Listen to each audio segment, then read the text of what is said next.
유명세를 타야 올라가지. 타기가 쉽지 않으면 타면 또 쉽게 되는.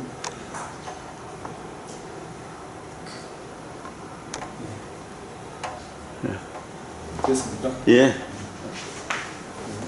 오늘은 이 아브라함에게 하신 언약 중에서 땅을 주리라 하신 땅의 구속사적인 의미에 대해, 그가 또한 우리를 새 언약의 일꾼되기에 만족하게 하셨으니 율법 조문으로 하지 아니하고 오직 영으로 함이니 율법 조문은 죽이는 것이요 영은 살리는 것이다.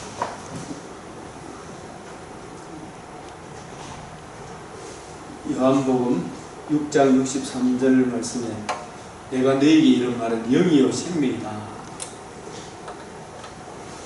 요한복음 5장 39절에 영생을 얻기 위하여 너희가 성경을 상고하거니와 이 성경이 내게 대하여 증언하는 것이다. 누가복음 24장 25절 27절에도 이 성경이 내게 대하여 증언하는 것이다. 그리고 그 내게 대한 것이 뭐냐 하면 구약 성경에서 반드시 되리라 말한 것이 이것이라 하신 예수님의 복음을 증언하는 것이다. 우리는 십자가에 못 박힌 그리스도를 전한다. 고린도전서 2장 2절에서 5절, 사도행전 26장 22절 23절, 28장 23절 21절. 여기서 그 중에 고린도전서 2장 말씀에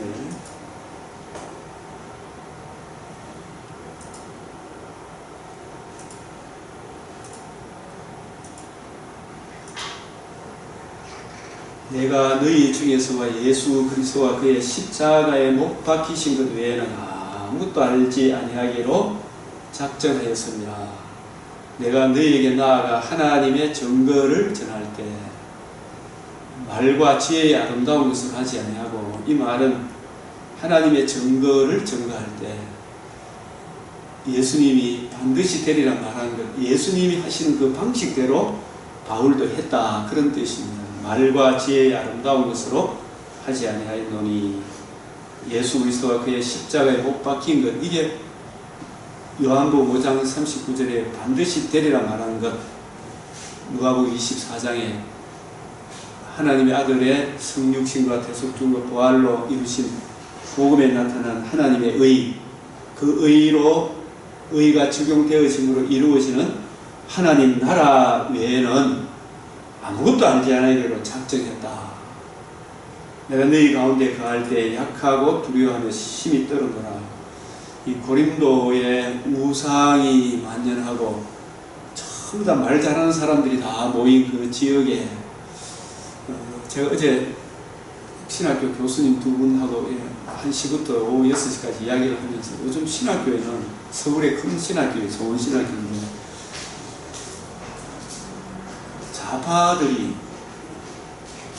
좌파들이 3분의 2 이상이 차지하고 이 십자가 복음을 주장하는 사람들은 거의 소수예요, 소수.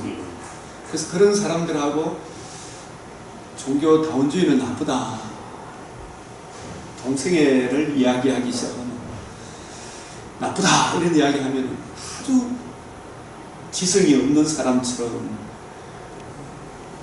그런 취급을 받는 지금 그런 분위기예요. 그런 가운데 오늘날에도 옛날이나 지금이나 그러니 이 영적인 전쟁은 창세기 3장 1절부터 주님 오실 때까지 계속되는 그죠? 그래서 예수 그리스도와 그의 복음, 그 복음을 지키고 고소하고 증거한다는 게 이게 참 쉬운 것이 아닌가. 그래서 그 친구는 저를 만나고 너무 좋아가지고 자기는 오늘 휴가 받아서 부산 갔다가 대구에 와서 2박 3일 보내는 중에 저하고 이번 휴가에 저를 만난 게 핵심 중에 기쁨 중에 기쁨이다 이런 이야기 하면서 굉장히 참 오늘날 현실이 이 교수들 가운데 약하고 두려워하고 심히 떨어져 좌파에 물들어 있는 어느 날 우리나라가 이렇게 되어버렸다. 저는 이게 그 이유가 어디서 왔냐 이렇게 가만히 생각을 해보면 참 이 유튜브 이 방송도 되지만 여자 목사 안수를 허용하는 데서부터 시작이 안 되면 그게 정말 신학적으로 올바르지 못하니까 여자 목사 안수를 허용한 게 신학이 먼저 잘못됐다 이런 이야기를 하시던데, 그래서 여자 목사 잘못되니까 그걸 결코 막아야 되는데 그거 하나 딱 들어오니까 종교다운주의 들어오고, 종교다운주의 들어오니까 동성애 들어오고, 요즘 페미니즘 하는 이런 것이 들어와서 성경을 과학 예술로 풀어야 된다라는 이런 것들이 자리를 잡고 말았습니다. 그래서 우리도 이러한 때 우리가 참 이런 시대에 예수 그리스도와 그의 복음으로 참 저들과 대화를 한다는 게 쉬운 일은 아니지만 내 말과 내 전도함이 설득력 있는 지혜의 말로, 그래서 그 사람들하고 이야기할 때는 그 사람들 형편과 처지에 맞게 그걸 상황화 신학이라고 그러잖아요. 그걸 너무 보수하다 보면 바울은 그렇게 안 한 것 같아요. 제가 볼 때는 설득 있는 지혜의 말로 하지 않고 다만 성령의 나타남과 능력으로 하여, 이 성령의 나타남과 능력이 뭔지, 이 성령의 나타나는 성령님이 왜 오셨는가, 우리가 이제 그걸 지금 우리가 항상 염두에 둬야 될 예수님은 지금 무슨 일을 하고 계신가, 성령님은 왜 오셨는가, 성경의 기록 목적과 저자는 누군가, 이런 걸 우리가 생각해 보면 성령의 나타남은 사도행전 1장 8절에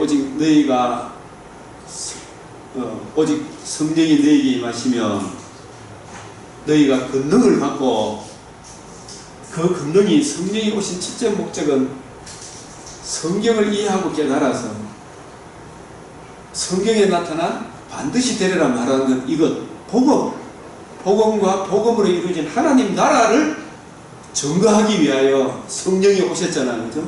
그게 성령의 나타남이란 말은 성경의 기록 목적과 저자인 성경을 제대로 이해하고 깨달아서 성경을 가지고 뜻을 풀어주는, 이게 성경의 권능 아닙니까?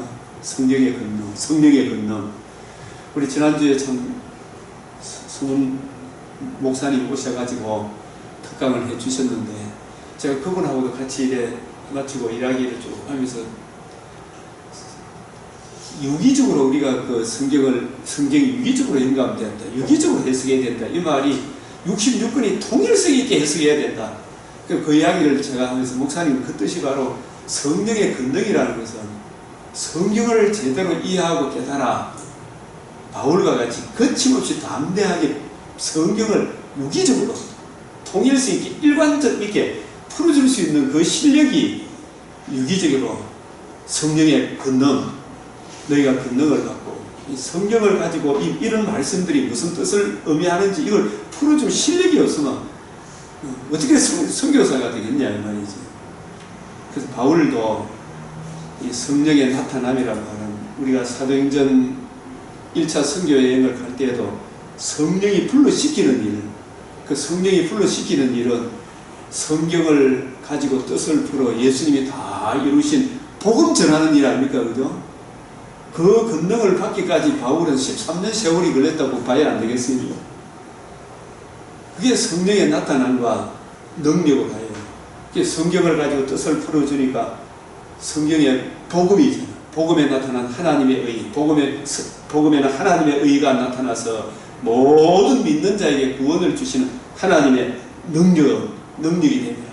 그래서 이 성령의 나타남과 능력이라는 말은 우리는 흔히들 어떤 신비적인 거, 병 고치고 이런 것을 이야기하지만 우리가 점점 서신서로 이렇게 가다 보면 표적은 줄어들고 성경을 가지고 뜻을 풀어줌으로 그 인격과 성품이 바뀌는 것으로 바뀌잖아요. 그래서 성령의 나타남과 능력은 바울이 사도행전을 이렇게 보면은 어디를 가든지 성경을 가지고 뜻을 풀어 맨 마지막에도 모세와 선지자를 가지고 거침없이 담대하게 하나님 나라를 전파하더라. 그것으로 마치고 있잖아요. 그죠? 그래서 너희 믿음이 사람의 지혜에 있지 아니하고, 이 사람의 지혜라는 말은 성령에 나타난과 능력 외에 예수 그리스도 그의 십자가 복음 외에 다른 여러 가지 사람들을 기쁘게 하는 사람의 사용을 쳐주는 온갖 이야기들로 사람을 끌어모으는 거잖아요. 그런 것들로 사람을 모아놓으니까 나중에 시험이 오고 환란이 오니까 바람이 불고 창수가 나니까 쫙 무너지는 거예요. 그래서 진짜 하나님의 능력, 예수가 누구신지, 예수님이 왜 오셨는지, 예수님이 우리에게 이루어진 복음이 뭔지 이걸 분명하게 이해하고 깨달아야 되는데 이걸 모르고 있더라 이 말입니다. 이걸 깜깜무소식이라고 한번 이야기를 해보면 하나님의 능력에 있게 하려 하느라. 그래서 이런 차원에서 이게 하나님의 능력, 성령의 나타남과 능력이 성경을 가지고 우리가 이제 정말 내가 하나님의 사람이라면 성경을 부지런히 연구하고 살펴서 이 성경을 거침없이 담대하게 풀어줄 실력을 갖출 때 때가 차면 성령이 나타난다는 말은 성경을 올바로 풀이해 주는 거 아니겠어요? 그죠? 그때 복음이 나타나고 그걸 듣는 사람이 구원을 받는 능력이 나타나는 거예요. 사람 많이 모았다고 그게 능력이 아니더라 이 말이죠. 이런 차원에서 우리가 오늘 이 아브라함에게 언약하신 아브라함 언약, 우리 아브라함 언약 하면은 세 가지 항상 잊어버리지 말아야 되잖아요. 그죠? 처음에 뭐예요? 땅을 자손을 주리라. 자손을 주리라. 땅을 주리라. 내 자손으로 말미암아 천하 만민이 복을 받으리라.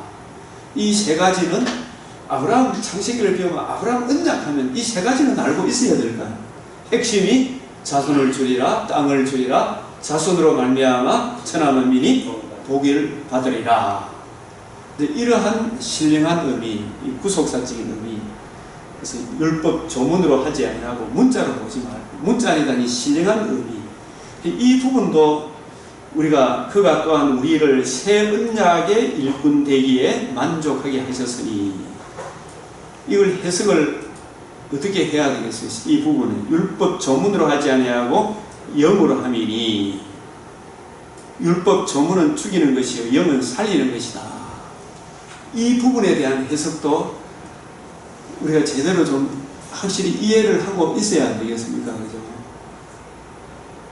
그러니까 이런 부분들이 해석이 안 되니까 각자 자기 나름대로 해석이 나오는 것 같아요. 그래서 새 우리를 바울과 누가가 1차, 2차, 3차 선교 여행의 동력자들이겠죠. 그죠? 이분들은 새 언약, 새 언약이 구약은 메시아 언약입니다. 신약은 새 언약인데 메시아 언약이 예표와 그림자를 통해서 장차 오실 새 언약, 새 언약이 누구예요? 예수 그리스도와 그의 복음이 새 언약이죠. 그죠? 예수님이 다 이루었다 하신 이 복음을 가지고 이 복음을 기록한 신약을 가지고 구약을 풀어주는 반드시 되리라 말한 이것 십자가 복음을 중심으로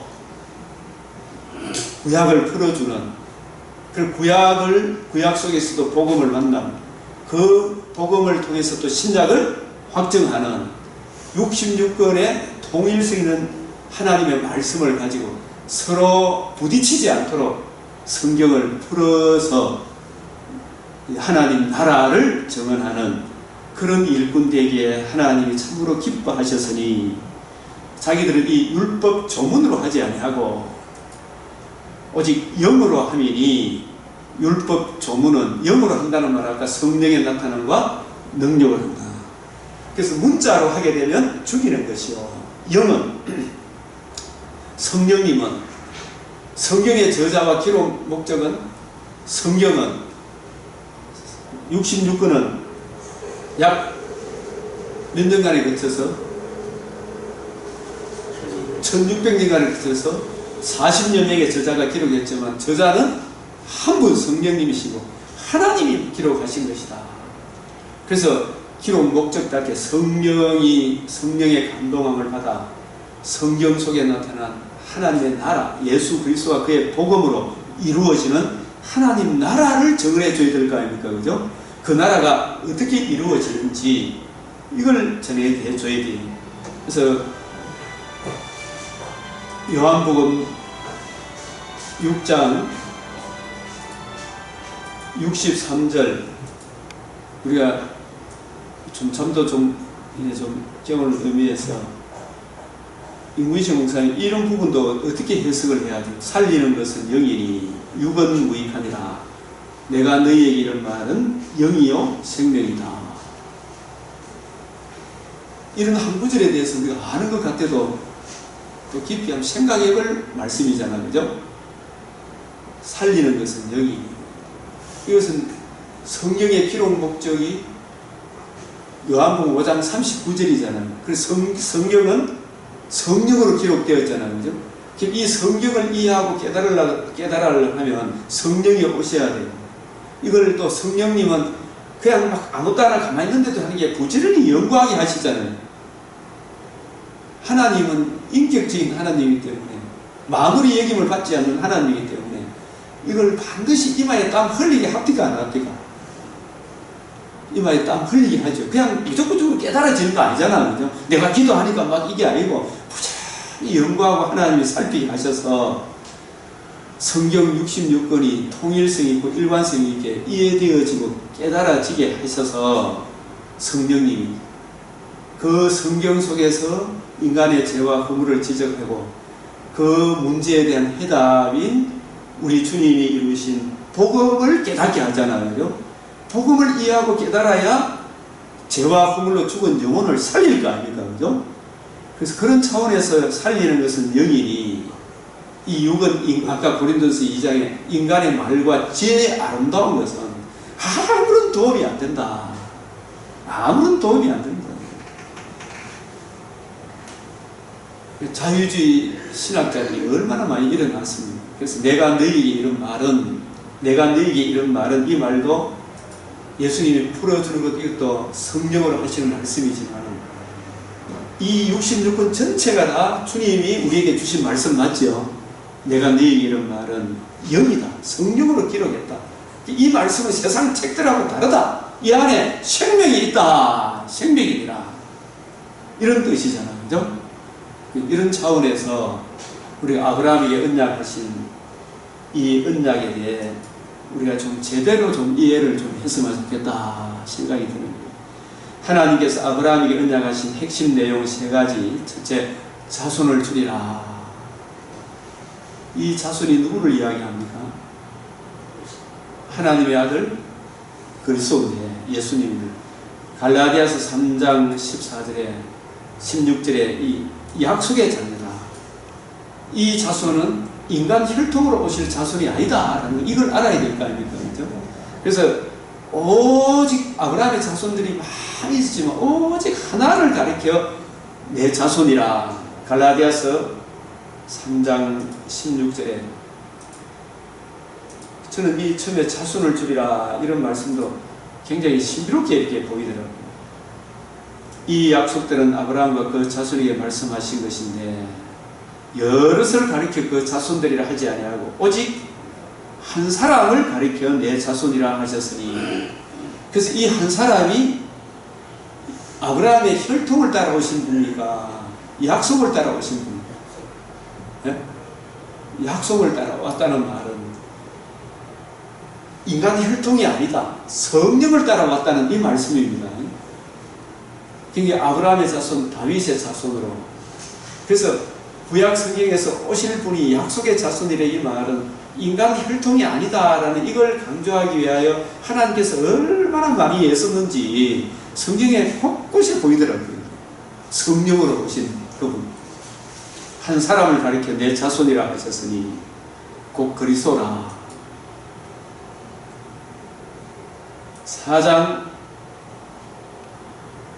여종에게서는 육체를 따라 낳고 자유 있는 여자에게서는 뭐로 말미암아? 약속으로 말미암아. 이 여종은 아브라함과 하라의 하가를 통해서 인간 혈통을 따라 태어난 자식이다. 그 여자에게서는, 여자는 누구를 이야기합니까? 사람, 약속으로 말미암아. 이 약속은 하나님의 약속에 의해서 사라의 능력이 아니고, 그래서 사라의 뭐가 끊어졌다? 경수가 끊어졌다. 인간 혈통이 아니다. 하나님의 능력으로. 그러니까 이 사라를 불임 여인으로 만들어서 그것도 99세, 89세 정도? 90세에 여자에게서는 약속으로, 이 약속이 뭐로 말미암습니까? 뭐에 대한 약속은 성령의 약속입니다. 갈라디아서 3장 10 성령의 약속, 성령으로 이 땅에 오실 분이다. 마태복음 1장 19절에서 23절에 요셉의 정원한 마리아가 임신을 했는데 요셉이 깜짝 놀래가 조용히 이혼하려고 그랬죠, 그죠? 근데 성령 하나님께서 말씀하시기를 마리아의 몸에서 잉태된 자는 성령으로 말미암다. 성령으로 오신 분이 아니면 우리의 구세주가 됩니까? 안 되죠. 성령으로 오신 분. 그 성령으로 오신 분을 약속으로 말미암으니라 이렇게 이야기하는 겁니다. 성령의 약속을 받게 하려 합니다. 갈라디아서 3장 14절. 그래서 형제들아 너희는 이삭과 같이 약속의 자녀라. 이 약속의 자녀라 말은 약속으로 이 땅에 오신 하나님의 아들 그리스도 성령으로 잉태되어 우리 죄를 위하여 죽으시고 부활하셔서 하나님의 의의를 이루신 예수 그리스도를 믿음 성령으로 내가 거듭난 사람이다. 이런 뜻이죠. 그죠? 우리는 교회에 등록해서 인간 지혜로 교회에 나가면은 뭐 이것 준다 저것 준다 인간의 윤리 도덕으로 지성으로 이성으로 서울의 큰 교회 목사님 우리 그 교수님 나가는 교회에 장로님이 하나님 아버지 이 나라가 주님의 은혜로 자유 대한민국을 세워주셨는데 자유 대한민국을 세워주셨는데 지금 문재인 대통령이 공산주의로 가고 있습니다. 민주당이 올바로 정치할 수 있도록 하나님 역사해 주시고 우리 주 예수 그리스도의 복음을 증거하는 아름다운 나라가 되게 주십시오 이렇게 기도를 하니까 좌파들이 막 일어나가지고 예이 그러면서 욕을 하면서 장로님 보고 막 나다가 교회 분위기가 엉망이 되어버렸더라고요. 장로님 기도하는 그분은 정말 우리가 복음 안에 있으면 좌파일 수가 없어요. 중도가 없어요. 그래서 그때 육체를 따라 난 자가 성령으로 기도 안 나도 교회에 얼마든지 등록할 수 육체를 따라 난 자는 성령을 따라 난 자는 어떻게 한다고요? 박해할 수밖에 없어요. 박해한 것 같이 이제도 어떻다고요? 그러하도다. 교회 안에 중도 없습니다. 좌파나 우파 둘 중에 하나밖에 없어요. 우리는 분명한 표대를 이야기해요.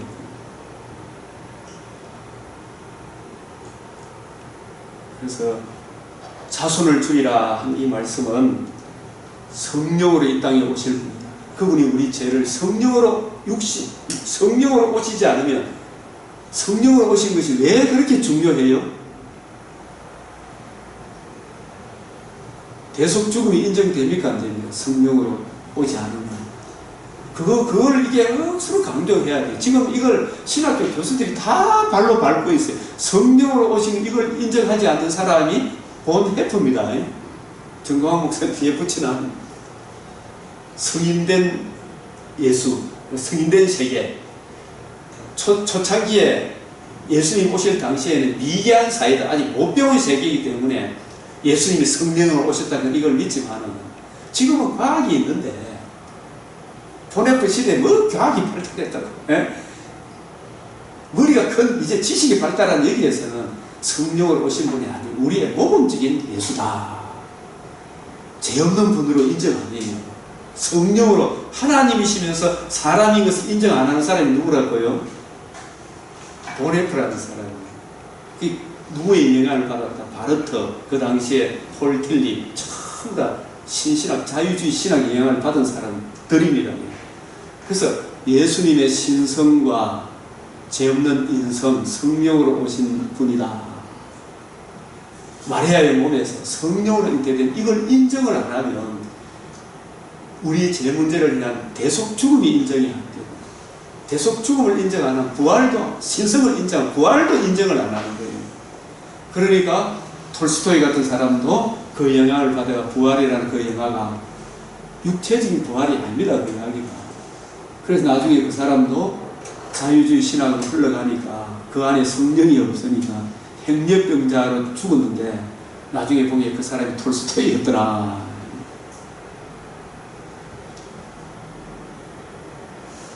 성령으로 오셨다 하는 이걸 깨우치기 위하여 자손이 누구신지. 톨스토이도 자유주의자. 자유주의자. 네. 처음 알았습니다. 그래서 역사신학을 해야 돼. 주의 신학을 할 때 저는 역사신학을 했잖아요. 그때 배웠습니다. 톨스토이가 자유주의 신학 행렬병자로 발견되었는데 나중에 그 사람이 톨스토이였더라. 굉장히 말년이 공부했던 것 같아요. 굉장히. 하나님의 영이 없으니까 그 공부함을 이길 수가 없는 거예요. 톨스토이가 작품 성경적인 내용이 너무 많이 들어요. 그런 영향이 너무 많이 미쳐져가 있는 거예요. 그래서 자손이 누구신지 성령의 약속, 성령으로 이 땅에 오신 분이다. 이걸 강조하기 위하여 나중에 나옵니다만 그 자손이 우리에게 행해 주신 가장 큰 은혜는 복음입니다. 복음. 그래서 지난번에 막 재림도 복음이라고 내한테 막 따지고 하였던 사람이 알아듣는 것 같지만 결국 지난주도 안 오고 안 오죠. 그죠? 정말 그때 좀 같이 계셨으면 가강이다 싶었어요. 두 번째는 땅을 주리라. 이 땅을 주리라 하신 그 땅의 표면적인 의미와 후속사적인 의미에 대해서 이걸 통일성 있게 전체를 이렇게 꿰뚫어서 봐야 된다 이 말입니다. 성경을 볼 때 창세기 22장 1절에 3절에 내가 내게 일러준 한 산 거기서 이때 나이가 아브라함 나이가 몇 살쯤 됐어요? 100세에 아브라함이 하나님이 자손을 주리라는 약속을 했는데 그 자손을 몇 세에 주셨어요? 100세에 주신 하나님의 가장 큰 뜻은 성령으로 오실 분이다. 네? 약속의 자손이 성령의 약속, 죄가 없는 분이다. 그거 강조하기 위하여 25년 세월이 걸렸다고. 이게 저는 조직신학과 성경신학 생각에서 참 중요한 발견이다 생각이 들어요. 근데 성령으로 오시기만 하면 됩니까? 가장 좋은 시절에 계속 죽어줘야 됩니다. 죽지 않으면 안 되잖아요. 그래서 저는 이 부분에 대해서도 나중에 이 부분도 특별히 한 시간을 좀 달았으면 좋겠는데 마태복음 16장 시몬 베드로가 대답 이게 이제 마태복음 10장에서 15장까지가 전반부 이 고백을 받아내는데 3년 반이 걸렸잖아요. 이 고백을 너희는 나를 누구라 하느냐 너희는 나를 누구라 하느냐 이게 쉬운 다 사람들 이렇게 고백하는 것 같지만 이게 결코 쉬운 고백이 아니라거든요. 주는 그리스도시요 살아계신 하나님의 아들이시다. 자, 주는 그리스도다. 그리스도라는 뜻이 뭐예요? 구약에서 약속된 기름. 그래서 기름 부음 받은 자다. 기름 부음 받은 자라는 말은 무슨 뜻이에요? 보내주시기로 약속했던 약속의 자녀다 이 말이죠. 성령으로 오실 분이다 이 말이죠. 성령으로 이 땅에 오시고 성령으로 사시고 성령으로 명하시고 성령으로 자신의 몸을 들이시고 성령의 능력으로 살아나실 그리스도다 이런 뜻이 메시아다 이런 뜻이거든요. 그죠? 메시아 구세주 기름 부음 받은 자. 그래서 구약시대 왕 선지자 제사장 다 뭘 부었어요? 기름을 부었어요. 이것은 누구를 증거하도록 하기 위하여? 오실 메시아를 증거하기 위하여 구세주를 증거하기 위하여 그 구세주 그리스도 구세주이시오. 구세주인데 기름 부음 받은 자다. 그 예수님이 성령으로 잉태하시고 성령으로 공생애를 시작하시죠. 하늘의 성령의 인침을 받아. 히브리서 9장 14절에 성령으로 자신의 몸을 들이시고 로마서 1장에 보면 하나님의 능력, 성령의 능력으로 살아나셨다. 그분이 구세주다 이 말입니다. 그래서 그리스도시요 구세주이신데 어떤 구세주? 구세주는 구세주인데 어떤 구세주? 살아계신 하나님의 아들이다. 이 말이 무슨 뜻이에요? 구세주가 어떤 사람이 어떤 분이 구세주여야 한다? 구세주는 하나님의 아들이다. 이 말이 두 가지가 들어있잖아요. 신성과 인성을 완전한 인성을 가지신 신성과 인성을 가지신 분이다. 신성과 인성을 가지신 분이다. 이 세상 사람들은 세례 요한 들은 엘리야 어떤 이는 예레미야 선지자 중 하나라. 이런 자격으로는 이런 사람이 메시아가 됩니까? 안 됩니까? 하나님이시면서 사람이신 그분이 그리고 기름 부음 받을 때 성령으로 오신 분이어야 메시아가 될 거 아닙니까? 그죠? 그 성령으로 오셔서 신성과 인성을 가지신 그분이 예수께서 대답에 이제 바요나시마는 내가 보기에 있던데 이를 내게 알게 하니 혈육이 아닌 하늘에 계신 아버지가 알게 했다. 이것도 정말 큰 은혜죠. 여기까지 안다고 해서 아직 거듭나는 건 아니잖아요. 그죠? 그러므로 내가 내게 이르는 너는 베드로라.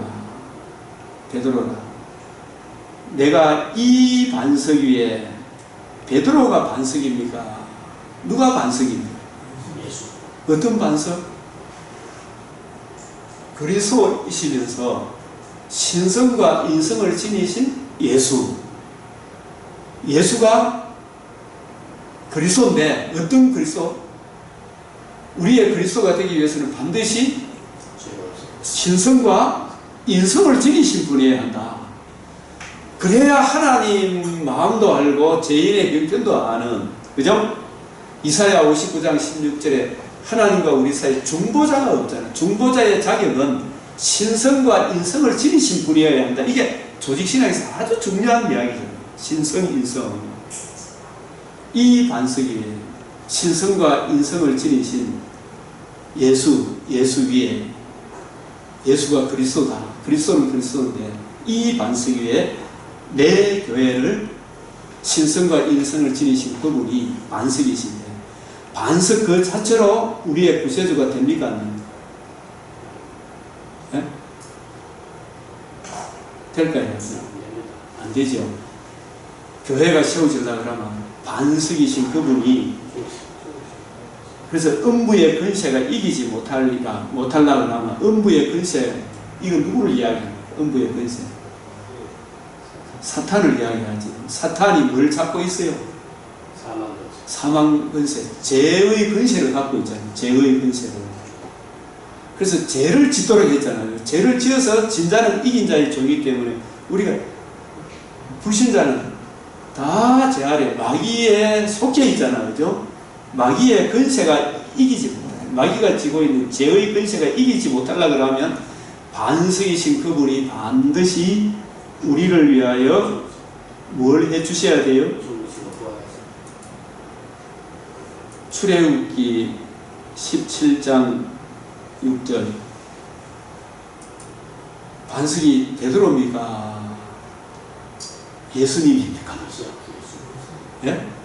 이 반석 위에 내 교회 반석은 그걸 잘 보고 이게 저쪽에는 누가 반석이라고 해요? 베드로가 반석. 반석이 베드로의 신앙 고백이 반석입니까? 예수님이 반석입니까? 김정호 목사 어디게 맞아요? 베드로의 신앙 고백이 반석입니까? 예수님이 반석입니까? 네? 대답해 보십시오. 예수님이 반석입니까? 베드로의 신앙 고백이 반석입니까? 여기 문맥에 우리가 보니까 예수님이 반석이에요. 신성과 인성을 지니신 예수님이 반석입니다. 그걸 성경의 통일성 속에서 이해를 해야 된다 이 말씀입니다. 이걸 미리 예수님이 다 이루었다 하신 복음을 가지고 복음의 관점에서 출애굽기를 보면 내가 호렙산에 그 반석 위에 거기 네 앞에 서리니 너는 뭘 해라 그랬습니까? 그 반석을 치라 그랬죠. 그죠? 그 반석을 치라. 거기에서 뭐가 나온다고요? 물이 나온다. 그 반석을 고린도전서 10장 4절에서 누구라 그래요? 예? 그 반석은 고린도전서 10장 4절에 모두가 같은 신령한 음료는 오늘날 생수잖아, 그죠? 뒤따르는 신령한 반석으로부터 마셨으니 그 반석은 누구라고요? 곧 그리스도라. 반석을, 그 반석이 유일한 그 반석을 치라. 그 반석이 이 반석이라고 했는데, 반석은 반석인데 어떤 반석인가를 예수님이 깨우쳐 주기 위하여 3년 반 공생애를 하셨다. 그죠? 전반부, 마태복음 15장의 전반부, 이 반석이 침을 당합니다. 그 반석을 치라! 반석이 침을 당하지 않고 생수가 나옵니까? 안 나옵니까? 안 나오죠. 그 반석은 그리스도다. 근데 주석에 보면 그의 신앙 법에는 나와있지. 전통적인 해석이 그런데 지난번에 목사님 말씀하셨는데 그걸 또 제가 그거 신앙 고백 그래 생각했지. 그래서 이렇게 보니까 이제 이렇게 가야 되겠죠. 그렇죠. 교회가 반석에 있어야 되는데 그게 반석이 예수님이지.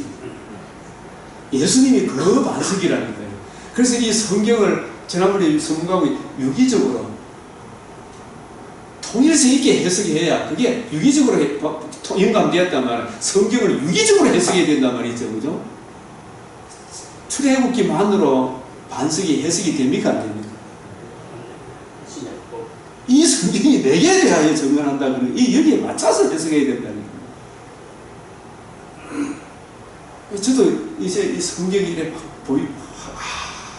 막 이렇게 나서 자리를 진짜 앉아 있어도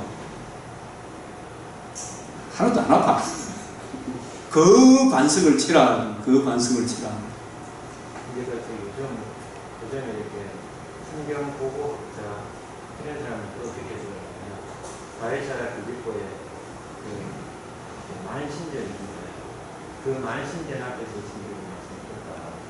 그래서 이제 우상을 무너뜨리고 그것에 교회를 세우겠다. 이렇게 말씀하셨습니다.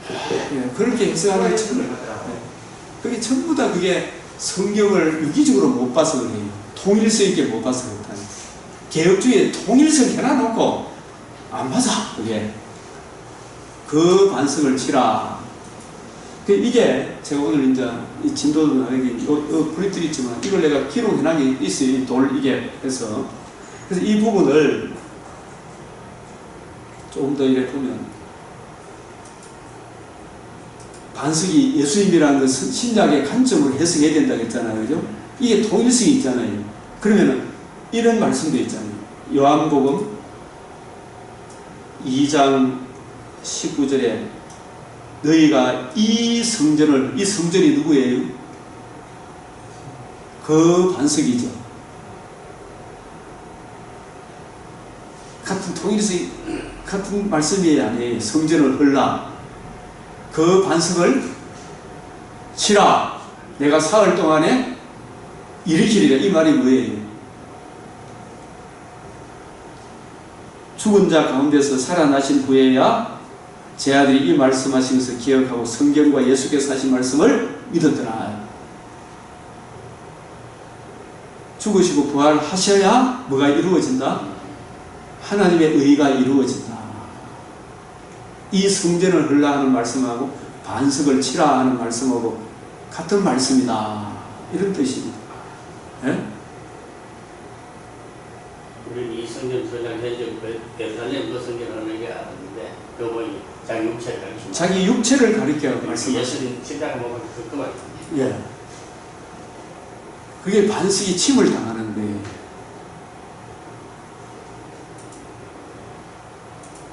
예수님께서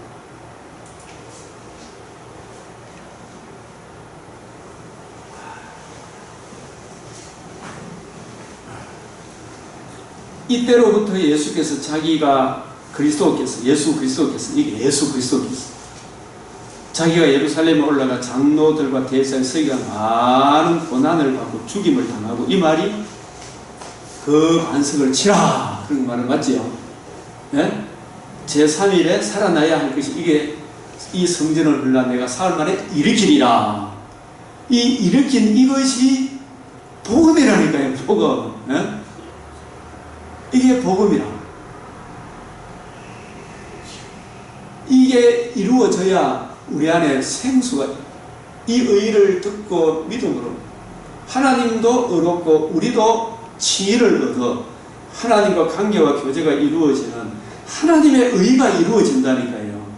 이 의가 반드시 되리라 말한 것이 이것이다. 이것이라니까요. 이것. 네? 요한복음 4장 내가 주는 물을 마시는 자는 영원히 목마르지 않나니 내가 주는 물은 그 속에서 영생하도록 솟아나는 물이 샘물이 되리라. 그 반석을 치라. 거기에서 뭐가 나온다고요? 생수가 나오죠. 그래서 침을 당하는 것만 예수님이 어떻게 해서 생수가 주어진다? 반석이 쳐서 우리 죄를 영원히 속죄하시고 사흘 만에 부활하심으로 하나님의 의가 이루어졌죠. 그죠? 이 의를 우리가 듣고 믿고 이 의를 주신 예수님을 구주로 영접하니까 하늘로부터 내려오는 가장 좋은 은혜를 받아 누립니다. 누립니다. 네? 그게 생수라니까. 하나님으로부터 오는 가장 좋은 생수를 받아 누린다니까요. 우리가 지금.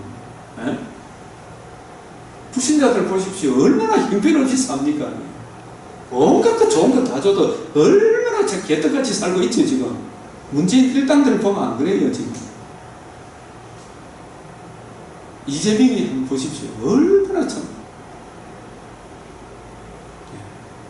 그 속에서 영생하도록 솟아나는 샘물이 되리라. 이 말씀을 그 반석을 치라. 반석에 대한 거 있잖아요. 이거 스가랴 13장 7절 망군의 여호와가 말하노라. 카라 깨어서 내 목자 내 짝된 자를 어떻게 하라고요? 치라. 이게 그 반석을 치라 그런 것 같은 거죠. 목자를 치면 이 목자는 누구를 이야기해요? 내가 양의 목자다 하신 예수님이죠. 네? 목자를 치라. 죽음에 내어주는 거죠. 그죠? 그 반석만으로 교회가 세워지는 게 아니라니까요. 반석이신 신성과 인성을 지려야 돼. 이걸 강조하는 거예요. 그래서 주는 그리스도인데 메시아인데 성령으로 오셔서 우리의 구세주가 되실 분인데 그분은 메시아는 신성과 인성을 지려야 한다. 그게 하나님이시면서 사람이다. 그런 뜻에서 주는 그리스도이시오. 하나님의 아들이다. 사람으로 오셨습니다. 아브라함에게 신성을 가지신 그분이 인성을 가지고 오실 것이다. 성령으로 오실 분이다. 이거 깨우치기 위하여 몇 년이 걸렸다고요? 부름을 받고 25년이 걸렸어요. 성령으로 오실 분이다. 인간 혈통이 아니고 약속하신 성령의 약속, 성령으로 오실 분이다. 이거 아브라함의 자손으로 오실 분이 75세에 부름을 받았어요. 25년이 75세에 부름을 받고 자손을 줄이라 했는데 안 줬잖아요. 25년 사라의 경수가 완전히 떨어집니다. 성령으로 이 땅에 오실 분이다. 인간 혈통이 아니다. 인간 혈통 치해가 하갈을 치해가지고 몇 년간이나 하나님이 아브라함하고 매면이 붙습니다. 낳고 난 뒤 13년 80 아브라함이 하갈을 취할 때는 가나안 땅에 거주한 지 10년 후였더라 이래 되잖아요. 그죠? 그 10년째 하가를 취했는데 굉장히 기분 나고 아기 낳고 나서부터 그 14년간을 85세, 99세에 나타났잖아요. 그죠? 예? 14년. 한마디도 말 안 했어요. 섭섭해서. 얼마나 아브라함이 살아도 모래 씹는 그런 기분이 아니었겠어요. 그죠? 그래서 아브라함아 나타났을 때 아브라함이 옛날 모습과 달리 완전히 그 앞에 팍 엎드리잖아요. 내 앞에서 완전해라. 이 말은 네 인간적으로 살지 말고 약속을 믿는 믿음 위에 굳게 서라.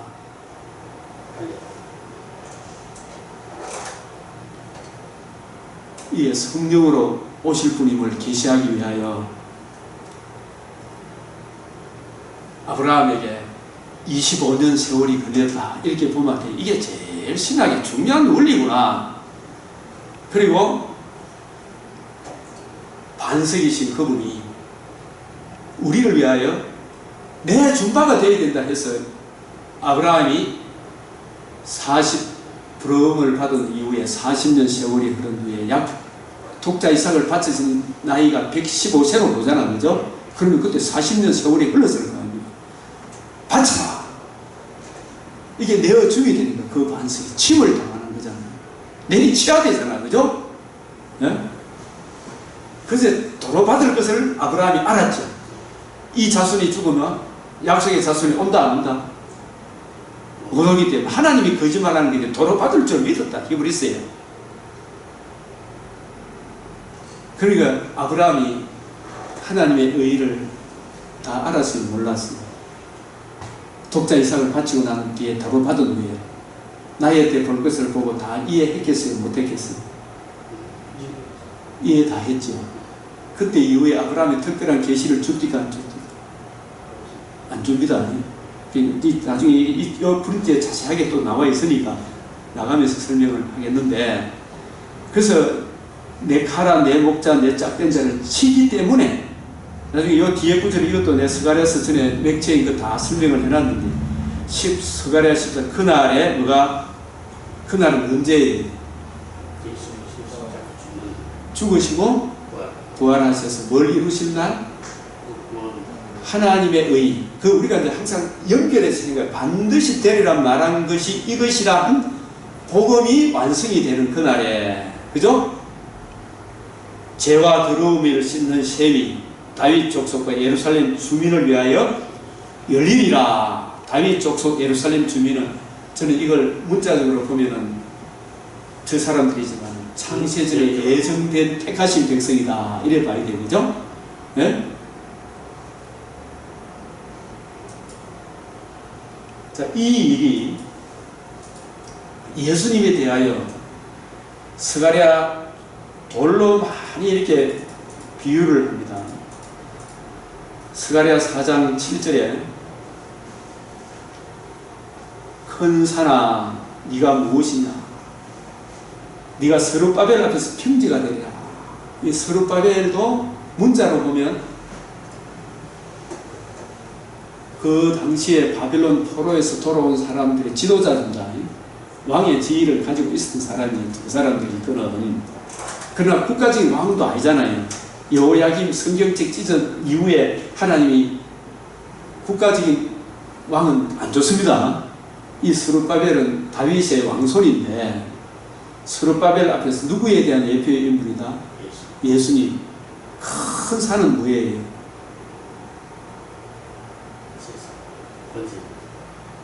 공중 근세 잡은 자 마귀가 바벨론, 아수르, 예루살렘 산마다 우상 제단이 있잖아. 그죠?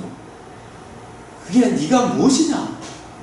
뱀의 머리를 이야기하는 거예요. 큰 산은 스룹바벨 앞에서 평지가 되리라. 이 세상 근세, 그가 머릿돌을 내놓을 때에, 이 스가랴서는 학계 시대에 지은 금으로 짓는 성전이 아니고 산에다가 나무를 해가지고 손으로 짓는 성전이잖아요. 그죠? 그 성전의 신령한 의미를 스가랴서를 통해, 스가랴 선지자를 통해서 우리한테 계시해 주는 거거든요. 이 학계 성전 나무로 지을 때 얼마나 초라하겠어요. 이걸 통하여 뭘 보여주기 위한 것입니까? 이 성전을 헐라 내가 3일 만에 일으키리라 한 예수 그리스도의 구속 성취와 구속 적용으로 예수님 자신이 하나님과 우리 사이의 중보자가 되는 참 성전이 되는 참 성전이신 예수님을 보여주기 위하여 스가랴서가 있어요. 그래서 성바벨 앞에서 이 말은 우리의 왕으로 이 땅에 오셔서 유대인의 왕으로 오셔서 십자가 죽으시고 부활하심으로 뱀의 머리를 상하게 했잖아요. 그래서 평지가 되리라. 네가 아무것도 아니야. 네 권세, 큰 산은 사단의 권세로 보면 됩니다. 네 권세가 아무것도 아니야. 걔가 막 잡으려고 지붕에 올라가면 아무것도 아니잖아요. 그와 같이 평지가 되리라. 그가 머릿돌을 내놓을 때에 이때가 언제겠어요? 머릿돌을 내놓는 10분 쉬었다가 합시다. 그죠? 이게 굉장히 중요해요. 10분 쉬었다가 또 생각을 머릿돌을 내려놓을 때 이게 이제 성경을 자꾸 보니까 착착 이게 하나님이 이게 이게 이 의미구나 이게